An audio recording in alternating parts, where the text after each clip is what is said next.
अस्सलाम वालेकुम वरहमतुल्लाह। 25 अगस्त 2018 हफ्ते का दिन है। सऊदी अरेबियन गोल्ड मार्केट से सऊदी अरब में इस वक्त सोने की क्या कीमतें चल रही हैं, इस हवाले से वीडियो लेकर आपकी खिदमत में हाजिर हूँ। आज की इस वीडियो के अंदर आपको बताऊंगा कि आज सऊदी अरेबियन गोल्ड मार्केट में फ़ी ग्राम सोने की क्या कीमत चल रही है और फ़ी तोला सोने की क्या कीमत है।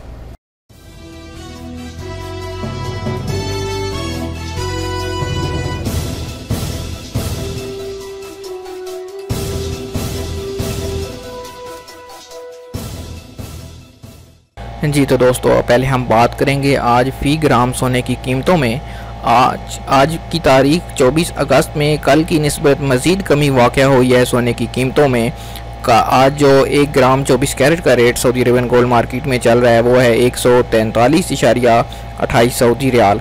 अगर 22 कैरेट की बात करें तो उसके 1 ग्राम का रेट आज चल रहा है 131.33 सऊदी रियाल।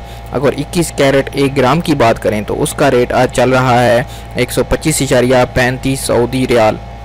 अगर 18 कैरेट की बात करें तो आज 24 अगस्त को सऊदी अरेबियन गोल्ड मार्केट में आपको मिल पाएगा 107.43 सऊदी रियाल में। अब बात करते हैं पर तोला कीमत के अंदर। फ़ी 1 तोला के अंदर 11.66 ग्राम होते हैं। अगर 24 कैरेट के 1 तोला की बात करें तो उसकी कीमत में भी आज कमी वाक़या हुई है।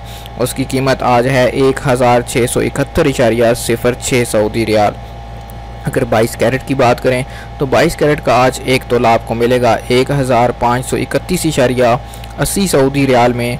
अगर 21 कैरेट की बात करें तो उसके आज 1 तोला का रेट चल रहा है 1462.17 सऊदी रियाल। और अगर 18 कैरेट आप ख़रीदना चाहते हैं तो उसका 1 तोला आपको मिल पाएगा 1253.29 सऊदी रियाल में। जी तो दोस्तों, ये थे 25 अगस्त 2018 के सऊदी अरेबिया की गोल्ड मार्केट की सूरत हाल। उम्मीद करता हूँ आज की वीडियो आपको पसंद आई होगी। अगर ये वीडियो आपको पसंद आई है तो लाइक कीजिए, शेयर कीजिए और अगर आपने अभी तक चैनल को सब्सक्राइब नहीं किया, चैनल को जरूर सब्सक्राइब करके साथ में घंटी का बटन दबाइए ताकि आने वाली हर नई वीडियो का नोटिफिकेशन आपको मिल सके। MJ स्टूडियो से रोजाना आपको मिलता है सऊदी अरेबियन रियाल का रेट, सऊदी अरेबियन गोल्ड का रेट और सऊदी अरब के हवाले से ताज़ा तरीन मालूमात।